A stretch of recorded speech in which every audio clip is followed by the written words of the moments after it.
it just goes to show you it's really not about the fast rise. I'm a slow rise person, like the bread that's like left to rise, or like the thing that you create organically little by little.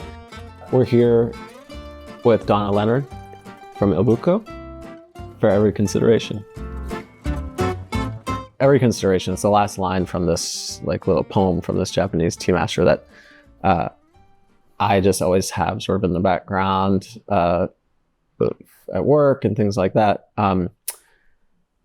And I'll just read it, which is, make a delicious bowl of tea, lay the charcoal so that it heats the water, arrange the flowers as they are in the field. In summer, suggest coolness and winter warmth. Do everything ahead of time, prepare for rain. Give those with whom you find yourself every consideration. Beautiful. I mean, to me, that like sums up hospitality. Like that is the essence of really good hospitality. But I'm very curious like where that actually came from for you. Like, did you learn it?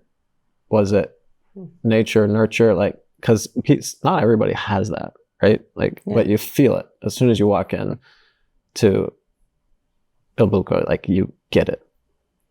I think it's probably two things. I think I grew up, my mom loved to cook and, entertain, but in a very quiet way. Really?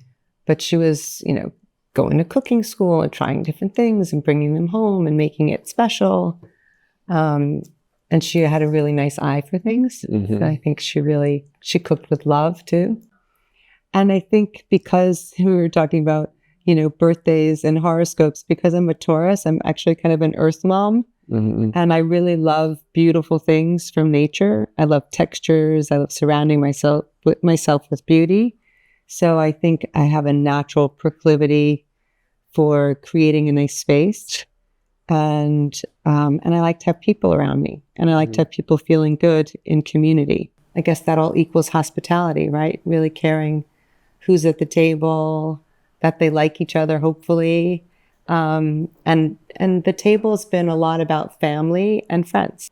When you get a little success, people want you to do more with it and open more places, right? Did you actively push back against that? I opened Alimentary 17 years ago. Right. That's so I guess yes.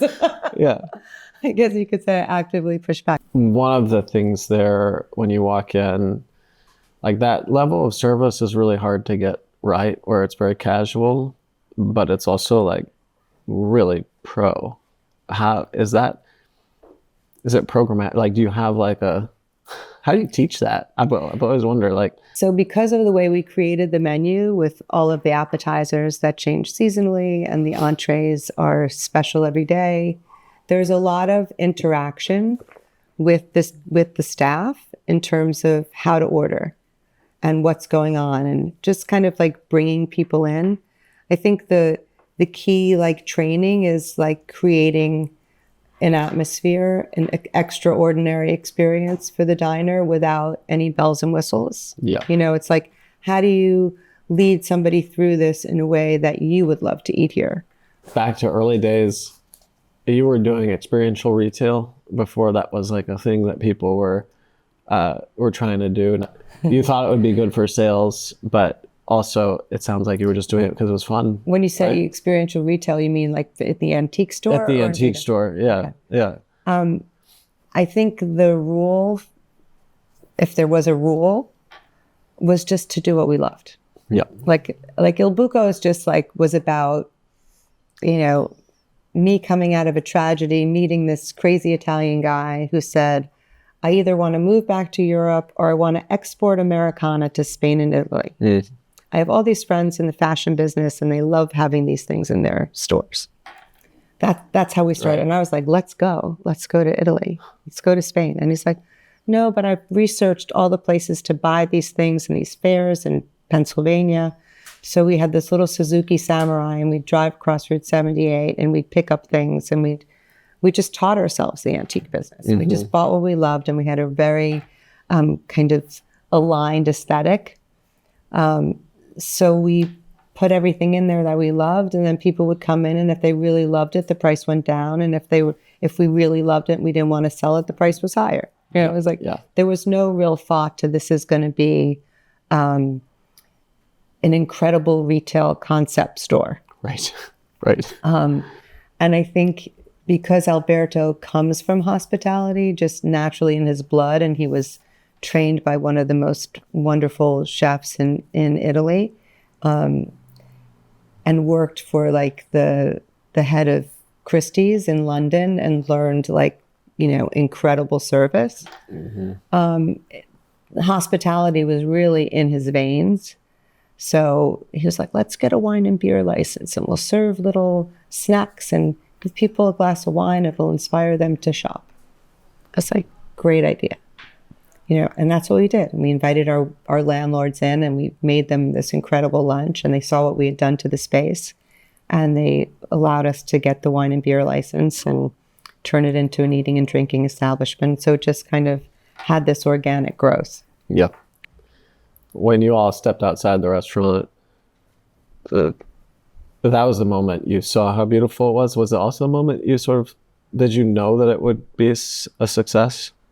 That it was going to work then? And was there a moment where you're like, oh, this is actually, for us, there was a few moments sort of where we had a sale at the store, a second sale, and I remember there was this huge line, and like that was the first time I saw a line, and we were like, oh, something's happening, something's working, this is going to work. I don't think that in that moment when we saw how beautiful it was, I even thought about whether it was going to work or not.